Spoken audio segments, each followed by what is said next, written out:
The corner, the corner, the corner. Hey, welcome. Come on into Cousin Ed's Corner. This podcast is where you will find real, authentic conversation. Organic conversation. Like you're at home with your cousin. It's about life. It's about finance. It's about spirituality. It's about love. And everything in between. I'm your host, Cousin Ed. I'm excited to bring you along on this journey to explore life. Listen, let's sit back and enjoy a wide range of topics. I have some diverse guests coming on, a wide range of spectrum of thoughts. My goal is to create a space for all of us to connect, all of us to learn each other, and all of us to communicate. It's really not about me. It's about the community as a whole. Let's enjoy this. Let's sit back. Let's think about our past. Let's move into our future. It's about the corner, the corner, the corner. So no matter how you cut it or slice it, we're all here together. I'm just here to give you a piece of my heart, my mind, my soul, and my mentals. So sit back, relax, and enjoy another episode of Cousin Ed's Corner. The corner, the corner, the corner.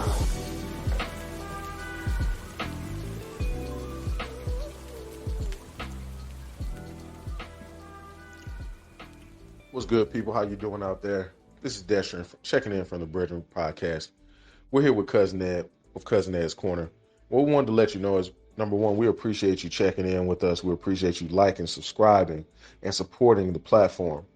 We also wanted to let you know that this is information. This is used for informational purposes only.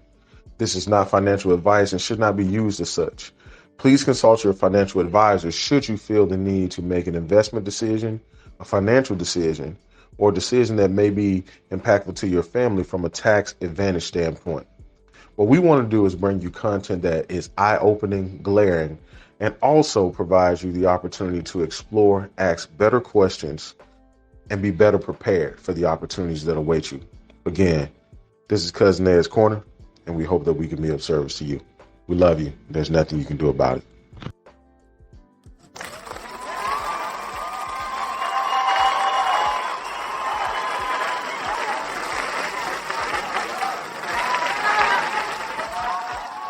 Yes, sir. Yes, ma'am. Yes, ma'am. Yes, sir. We are back. We are back. We are back.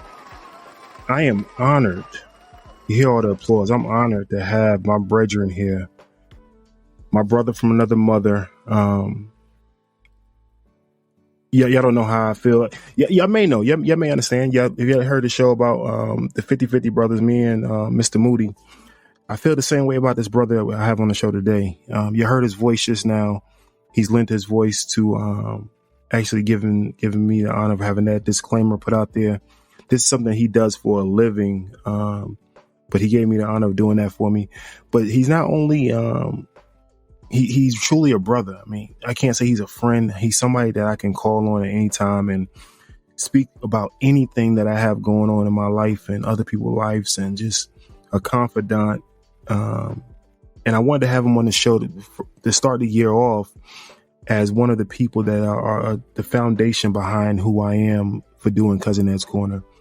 So without further ado, I'd like to introduce to you my brother, Destrian Wells. Brother Wells, welcome to Cousin Ed's Corner. Hey man, it's a pleasure to be here, man. It's been a long time coming, but finally made it. Schedules kind of got a little hectic, a little crazy, but I'm really looking forward to it, man. I love what you're doing with Cousin Ed's Corner. The inspiration, the consistency of it is pretty impressive considering your schedule as well, man. But all the sentiments right back to you, man. Everybody knows how we get down. I definitely appreciate it. For those who haven't, okay, so let me give a little history and then I'll let you give your history. So in this whole financial era after COVID, everybody was trying to find something financial, generational wealth and everything else. I was able to come across a group of individuals that was training on Forex. And I'm gonna say Mr. Wells just to give him the proper introduction. Mr. Wells is a proud founder and owner of this group, and you heard me mention him before, Global Effects Trade Club, and also mentioning Donnie Somerville and James Vassar. And I could say the names any way possible. I could say put it in any combination. All three brothers were men of integrity that I quickly connected with. Myself and Mr. Wells went on to do another show, which was actually part of this show right now, Motivational Monday. It was a thought that, we both talked about. I was already putting out motivational stuff. He was putting out motivational stuff. And we wanted to bring some of the people that we connected with to define our audience, to have them speak to them and enlighten them some things that we may know, but everybody may not know. So we connected on that. But outside of that, like I said before, we connected in so many different ways that was just eye opening, and like kindred spirits. We've been here before. And we just met, but we've been here before and been hanging out forever. So that's my brief introduction of how we met. But I like for you to give the audience a little history about yourself. And I joke around with everybody and say, I don't want to hear the pamper story, but I do want to hear about where you came from and who you are. And just let them know who they, who they have on the show today, who they're hearing from. That way they can have a foundation of, the credibility behind who's speaking today. So if you don't mind. No, I don't mind at all. Respect. So again, I appreciate you having me, man, and allowing me to be on your platform and have an opportunity to address people that like, love, and trust you. So again, my name is Destrian Wells. I'm a native of Selma, Alabama. I now currently reside in the greater Philadelphia area. I've been here for it's crazy to say, almost 16 years now since I graduated college at Tuskegee. But if we kind of rewind, a lot of people lead with titles and, those types of things. I kind of lead with who I am at my core. So, I'm a husband, I'm a father, I'm a brother, friend. I'm trying to be an evolving human being before I leave with whatever titles I have from a corporate standpoint. But, growing up in a small town, Selma, Alabama, historic city, civil rights, those types of things. My mother was a sergeant in the military, so no games were played at all. And my stepfather ran trucks over the road, and so I had a lot of responsibility at a very early age. I was a latchkey kid, had a key to the house. I have one younger sister, and she was my responsibility until, my mom got home or what have you. And so I think what really started to shape and make me the person that I am is the expectation that was placed in front of me, essentially by my mother. And I adopted one of the sayings that she had. And if you go out on my website, you'll see it today. It says strive for excellence. And she said, anything you do, you want to attempt to be excellent because you're putting your name on it. It's a representation of how people see you. And so from a very early age, I never really wanted to disappoint my mother. So she didn't really have to get in the way of discipline too much. It was the expectation and the standard that she set. And I think I hope that I've carried that standard and tried to embody that for those that have come in close contact with me. But graduated from high school. I went to Tuskegee University. Shout out to TU. You see the paraphernalia I'm rocking right now. But graduated from Tuskegee with dual degrees, finance, sales, and marketing, and I also minored in economics. And I started this journey into financial services, specifically asset management. And I knew nothing really about the field. I kind of stumbled upon it based on internships, things of that nature that I was involved with at Tuskegee, and some really good mentors. But been really fortunate to have a pretty solid corporate career of 15 plus years. Currently serving as vice president of strategic relationships at my current organization. But more importantly, in my community, I sit on a few boards. I do a lot of volunteering with high school kids, college kids, mentoring. I co-founded our work stream for Black employees at my organization. I have my own consulting firm. Have been doing that since 2012. And so really what I'm looking at is exactly what you talked about earlier. What are the steps that I can do to run my career parallel with my personal life so that I master the art of living? So when I'm done with corporate, I continue to do those same things in my personal life and run my own companies and businesses. So what it really looks like for me is, do you think I'm working or do you think I'm playing? To me, it doesn't matter as long as I'm being the master of what that looks like. So that's just a little bit of the background, man. We can get into specifics or details, but it's still hard for me to talk about myself a lot. I'm accustomed to being on the other side of this trade, so maybe we'll have to dig a little bit, make it work a little bit tonight. Well, listen, you heard he said he's accustomed of being on the other side of it. He left out, he's also a co-host and co-owner of the Brethren podcast. So definitely y'all heard them on this show. They sponsored a couple of these episodes of Cousin Ed's Corner. So his partner has lent his voice to Cousin Ed's Corner also. So we're fully connected, and by the end of the show, you already see why. That's a given. You already see why, but they're definitely doing some things over there at the Brethren podcast. I'll tell you, man. I'll do this for you too, man. Like funny, ironically, I definitely don't want to. I'd be remiss if I didn't say this. So you were talking about how things kind of came about in the pandemic and how I think just the energy that you put out kind of comes back to you. So, by way of James and Donnie, and I definitely give a big ups to them because, I've been approached a few times by those brothers for, ideas, sharing opportunities and ways that maybe we could find something that we could do together. And I was just intent on focusing on very specific things. Hey, look, this is the road I'm traveling. I have to stay true to this. I have to do this. I have to do this. And one day he just told me, he said, look, I'm telling you, you just got to get on the phone with me. This is James. So I get on the phone with James and he's like, jump on a Zoom call. And he knows, like, I read a lot. I'm big on quotes. I like to take small gems with me. And he said, we both agree that a mind stretched never returns to its original form, right? I was like, facts. So he said, I'm going to show you what I've been able to do in 52 weeks. And I will never bother you again about this if this doesn't move you. Mm-hmm. Once he showed it to me, I had to start showing it to everybody I cared about. Because I'm like, okay, if I'm going to do this, people are going to be so upset with me for not 52 weeks from now for not telling it. And so what I've learned in life is that, at least from that experience, when it opened me, it was a great opportunity for me. I've obviously met people like you. But what I learned in that experience is that my job is to share. Your job is to do.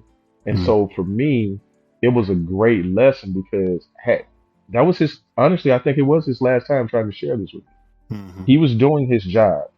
I just finally decided to do mine. And I think that's a message that I would love for people to kind of take with them, because sometimes we get so wrapped up in wanting it so bad for others, but we can't want it more for them than they want it for themselves. And I've had to learn to let some of that go on my way to trying to stop managing people and become a leader. So I don't want to manage you. I'm going to give you the information. You do what you want to do with it. I want to be a leader and share and show you how I'm doing it. And if that works for you, great. If it doesn't, I'm going to hug you and love on you when I see you, just like I would have if you would have took the ride with me. But do not be upset with me because I did my job and I shared. So yeah, man, just as a background for kind of how Global FX Trade Club and that situation kind of worked out and came about. Definitely, like I said, the brothers and sisters and queens over there, kings and queens over there at Global FX Trade Club, they're family now. I mean, God placed us in connection and locked arms for life. So they're family, and we're still doing our big things over there. But this show, honestly, the show is just really about you. I wanted to let the audience meet you, find out who you are, and pick your brain a little bit right now. So you're in the financial sector, right? Yep. I'm watching the news each and every day. I'm hearing reports on the radio. I see people running up and down the street crying and with bank accounts blown and everything else. I hear a recession is going on. Gas prices are up. Now you made a disclaimer already, so I don't want your opinion. I want your I want you to be legal. Make sure you're legally able to say all this stuff. So I want. Oh yeah, we're gonna indemnify all the information. There we go.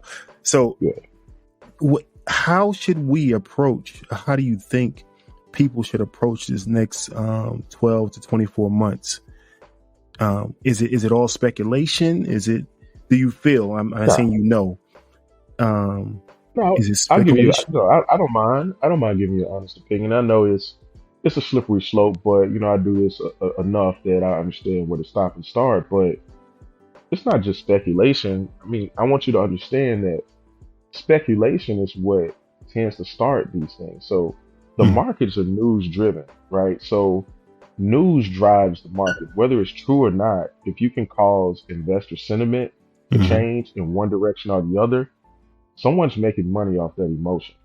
Now, it may not be you, but a recession, for all intents and purposes, I think we feel it differently based on levels of income because it's here. It's already been here. It's shown up, and it's probably less significant today than it has been throughout the heights of COVID and other things where materials were scarce.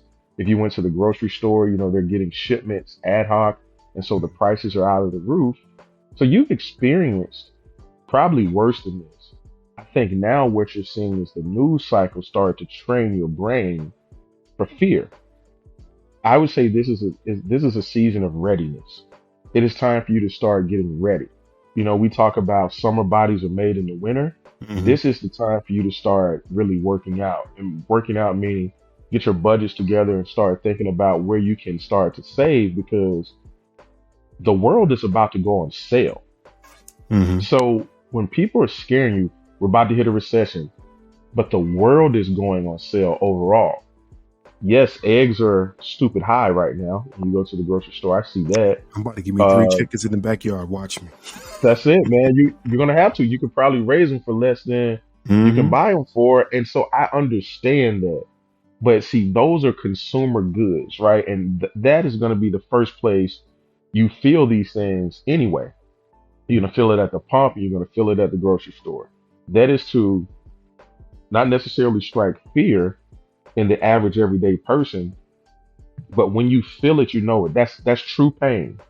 But what you're not looking at is also the opportunity it presents. The companies that are making these items, their stock prices are starting to fall. And if I have to go every day and I'm going into Walmart and I'm noticing that while the prices in the store are going up, their stock price is going down, I'm willing to make a pretty solid bet that Walmart is going to make it through this. I'm going to start purchasing stocks potentially in something like a Walmart. If Lowe's or Home Depot has a shortage of material, no sooner than those materials come through that door, there are going to be contractors there to get it. I would probably take a look at a Lowe's or a Home Depot. Now, I'm not saying that those are the only ways that you can start investing, but you have to have a broader perspective and understand that the world is literally going on sale around you. And millionaires and billionaires are made in every recession. Maybe you don't have that type of income, but if you can go from being a thousandaire to 100,000aire and multiply your money, that exists too. And so we just have to start to frame things relative to opportunity versus fear. Is it scary? Yes, but being afraid of it is not going to stop it from happening. You have to start getting prepared. Get your summer body ready right now. So start looking at ways that you can take advantage and you can participate in this sell-off that the world is experiencing or having. And this is just a reset. I mean, traditionally, you don't get a market run-up in the way that we've seen it for as long as we've seen it. Markets don't work like that. Markets are meant to be cyclical, meaning one cycle ends and another one begins to reset normalcy, so to speak. So you have your bear market, you have your bull market. Typically, a market cycle is like 5 to 7 years. On the long curve, is 7 to 10. we've had this run. The world is pretty expensive right now relative to investing. And so it Mm-hmm. has to reset. And news is a driving force To help it of bring that it down. reset Mm-hmm. to help it bring it back to where it normally would be. The last thing I would say about recessionary pros, cons, or misnomers, how many people you've heard complain about home prices? You can't get a home. Mm-hmm. Home prices are skyrocketing everywhere. Well, guess what's going to happen with this reset? The housing market is going to also have to reset. So if you're a person that's looking to maybe sell your home, if you're able to find alternative housing currently, this might be the time for you to do it so that you can bake in those gains and move on. Mm-hmm. But if you're looking to get something comparable, you're You're probably not going gonna to end find up paying more. No, you're it. not going Mm-hmm. to find that. But if you're looking to downsize, this is a perfect time because buyers are ready to go. But if you are a person that has patience and you also have put yourself in a position where you can be a buyer, I am telling you to continue to play, sit, wait, strategize, because this is going to be an opportunity of a lifetime for you. 2008 was horrible from a market perspective, but it also reset the world and created a platform and a starting point for so many people. You had programs for home ownership that served the underserved. Mm-hmm. People that would normally not be able to own homes that have been taken advantage of by subprime, all these other things were suddenly in a position where they were the ones that were put first and put in the forefront. So there are things that come out of recession that is not necessarily bad. Me and the guys actually did a conversation today around disruptive innovation. And sometimes a recession, as bad as it sounds, can be positive disruption because you need to stop the momentum sometimes before the train leaves the track. Mm-hmm. Well, I'll give another analogy about that. You use a washing machine to clean things up sometimes. You got to disrupt Mm-hmm. it up, get some things out of Yeah, there, and come got to back break that clean. thing up. Yeah.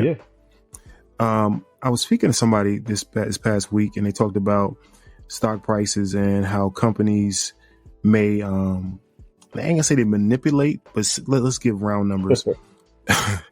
if we're expecting to make 100 million and we make 80 million, this is profit, right? And I made Mhm. 80 million in profit. I ain't lose any money. 80 million in profit. Stock price will go down because I anticipated making 100 million profit. Correct. So I'm 20 million less than what I thought I was going to make, but I made a profit of $80 million. So these companies right now are still going to make money. Like you said, Walmart's still going to make money. Lowe's still going to make Absolutely. money. They're still going to be in profit. It's going to be very rare you see these companies lose money during a recession, but their stock price is going down. And like you said, when it's down, it's a time to buy for us as consumers of, buying stocks. As investors, it's time to buy because the stock price is low. And you want to the standard nomenclature is buy low, sell high, right? You hear people say that, and I don't really think people understand what that means sometimes because what we want to see, what our mind asks us to do, is to feel good about it. It's going down. Destrian, why are you buying this? I'm buying it because I'm getting it on sale. Mm-hmm. I'm looking at the 52-week average. I'm looking at their ranges. I'm looking at the all-time high, the 3-year number, so to speak. What a lot of people wait for is for it to run up and see it do so well, and they jump in. And institutions decide to sell when they see the influx of retail clientele coming in. They know, okay, here they come. Mm-hmm. They're going to flood the market. As soon as they get enough sale orders, boom, they're out. They're 100% clean. Their initial investment is paid back in full, and they just hang out and wait for you to repatriate them more and more and more. And you made an excellent point that I don't want people to gloss over. You said their target is 100 million. They make 80 million, and they say, "Hey, we lost money." Well, Mm-hmm. What they're doing is accounting practice. This this is not necessarily practiced, I would say, as a standardized way of doing business today. But there's a movie called The Smartest Guys in the Room. Hmm. I would highly recommend that to anyone who wants to understand how news, fear, and information drives the market. So this is around the Enron scandal. Hmm. So Enron came up with an accounting practice called mark to market. So they would basically go out, talk to investors, tell them about the ideas that they were going to have. They would get their employees excited about the ideas that they had. Their employees were their first investment base because they would tell their employees, you're going to get in at the ground floor on this, and we want to make sure that you have the opportunity first. So, unbeknownst to their employees, they were actually funding these ventures for them, so on and so forth, right? Hmm. So, the market would price that in every quarter and just automatically assume that Enron was going to hit their number. When an analyst, so there are analysts who look at all of these companies, when an analyst gives his or her review, that then just drives consumer sentiment. So if Cousin Ed is the analyst evaluating Destrian Wells Consulting, and he says, "Hey, I'm going to give him a AAA rating," meaning that's the most excellent rating I can get. I'm almost certain Destrian is going to hit his price point. Everyone else comes with the influx of capital. So Hmm. while you may not sell all the units that you purchased, your stock price is out of the roof because you have investors dumping money in your company that allows you to do reinvestment, that allows you to do R&D. You can buy back shares. You can do all these things. So even if you're not, quote unquote, hitting that $100 million price target, there are things that you can do. In your words, you said manipulate. There are things that you can do to massage the situation so that it's not impactful to the bottom line. And quite frankly, you also have the opportunity to write down some of those losses in inventory as a tax Exactly. break for Hmm. the end of the year. And you roll that inventory over and you cancel it out with some type of marketing expense. So there are a lot of practices that we can study and learn from corporations that we can apply as individuals as well to lower our tax liability. But again, consult your tax professional for that. But look at how companies do this, and we should be thinking about ourselves as businesses or entities. When you're walking around, you are a business, you are an entity, and if you operate as such or set yourself up as such, you have an opportunity to take advantage of some of those same things. Well, speaking on something you just brought up, right? Consulting with a professional, and and let me just talk to some of the people out there. We may be talking. We're having a conversation. That's what Cousin Ed's Corner is about, having a conversation, and we're talking about what we experience, what we learn, what we know, and everything else. So I want to make sure that we level set it and bring it back to this the basics, right? And in saying that, you have to start somewhere, right? And a lot of us was not taught this, right? We didn't go to school for finance. I was fortunate enough to have some great mentors early on in my professional career that gave me a lot of good books that I read and just studying. So I want to level set. A lot of us don't may not have had the opportunity. I will Let me ask you this: how important is it for someone who is a novice, someone who doesn't know any of this? Right? You're saying you're a Hmm. corporation, and how am I a corporate? All this stuff that we don't know. How important is it to seek a professional or mentorship to start learning some of these things? It's critical to your survival. I didn't even say success. It's critical to your survival. The world is rapidly changing, and the ability to communicate and ask for help is a skill set now that is more valuable than maybe being bilingual in some situations. People don't ask for help. They don't ask to learn what they don't know, which means you stay stagnant. Mm-hmm. You're running in mud in place while the world changes around you. So I think it's critical to your survival. And here's a few reasons why. With the evolution of um, artificial intelligence, technology in general, and also social media platforms and the way that information can be spread, you can get the equivalency of a college degree by taking time to invest a few hours a day in yourself. That means you now have no overhead in terms of debt. And by no means not telling people to go to college. But if you cannot go to college, if you have a YouTube account and you can get on IG or TikTok, there are people that you can strategically follow that are giving you this for free. Now, the reason why this is critically important is every conversation that maybe should have been had at a kitchen table when you were 14 or 15, we know that those don't happen in every household. Not because the intentions are not good, it is a lack of information and knowledge that's being transferred from one generation to the next. There is no longer an excuse to not close that gap. The information is out there and we all have access to it. I would say the first thing is mentorship, finding a safe place where you can receive that information. Because as we all know, there are pros and cons to social media and access, and so on and so forth. Some people are simply going to try to take advantage of the fact that you don't know. So find a safe place first and foremost, and that was one of the biggest reasons why we created the community that we did with the aforementioned brothers and sisters of Global FX Trade Club. We wanted a safe place to share this information and share these thoughts and these ideas. So mentorship is key. But then, and you know me and you've known me for a while now, I tell anyone that I come in contact with, we need to do one of three things at all times. And if I can't do though one of those three, either I'm wasting your time or you're wasting mine. So I believe strongly in empowerment, engagement, and execution.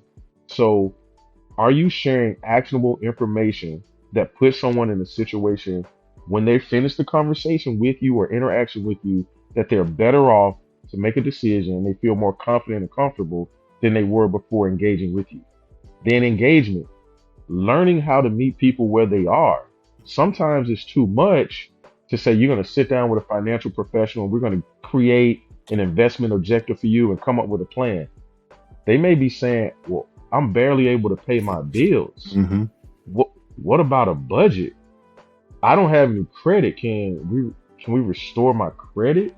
Or I'd have no clue What you just about the said. jargon that you're using in terms of financial literacy. So engagement, don't assume, meet them where they are.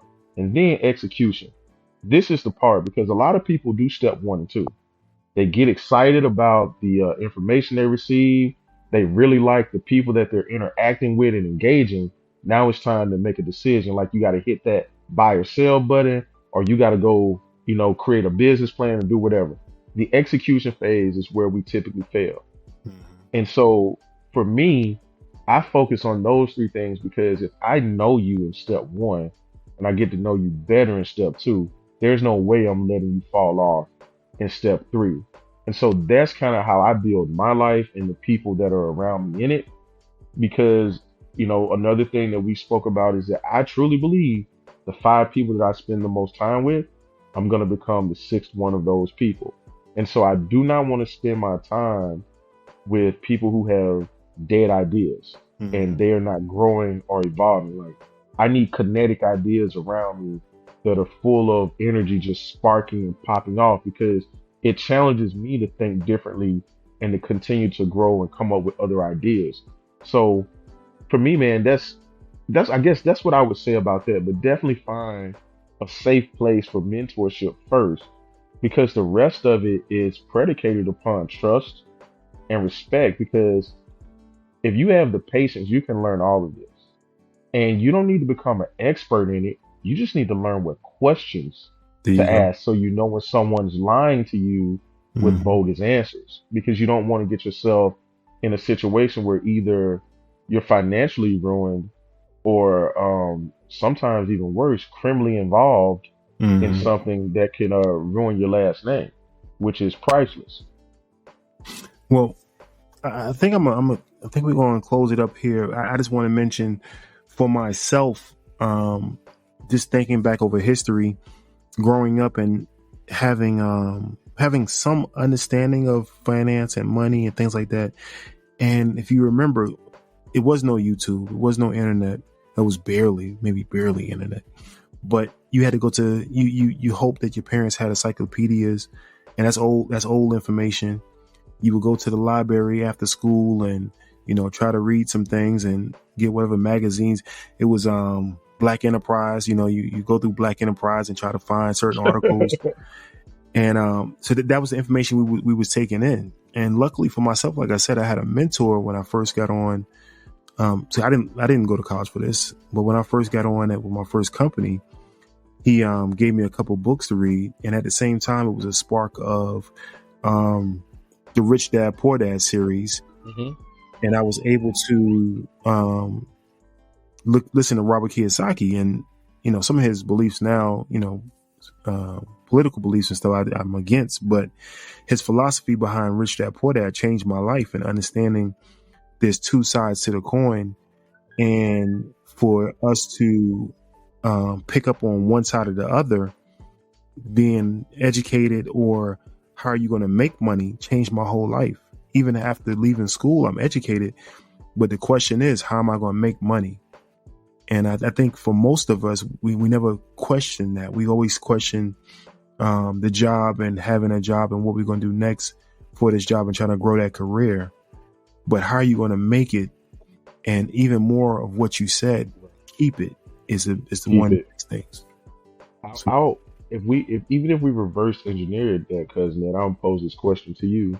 And this was the aha moment for me at maybe, call it 24, sitting in a room. Someone posed a question in this conference room. They said, how do we make money? How do we make money? How does this company make money? And people are just throwing things out there. We've been there for less than a week. And I'm sitting there thinking, I'm like, well, we make money because we're here. Mm-hmm. And so I throw my hand up and I said, you make money because you have employees. And the guy laughed and he goes, if you all walked out, we'd make no money. Mm-hmm. And he said, one of the things is you're conditioned to give your power away the moment you walk through the turnstile. Mm-hmm. It's, I have to be here. He said, when really what you don't know is that upstairs, when you look at this pyramid, it should be inverted. The CEO should be saying, what can I do for these people to make sure they show up tomorrow? But the people are coming to work saying, what can I do to make sure I can show up tomorrow? And he said, you give away your power when you walk through the turnstiles, feeling like you don't belong here. So, before we close, I just want to let people know that wherever you currently sit in life, at your job or whatever station you're in life, please believe that not only do you belong there, but there's also a place that you're going to be elevated to once you decide to walk into that purpose as well, because you just got to stop giving away your power.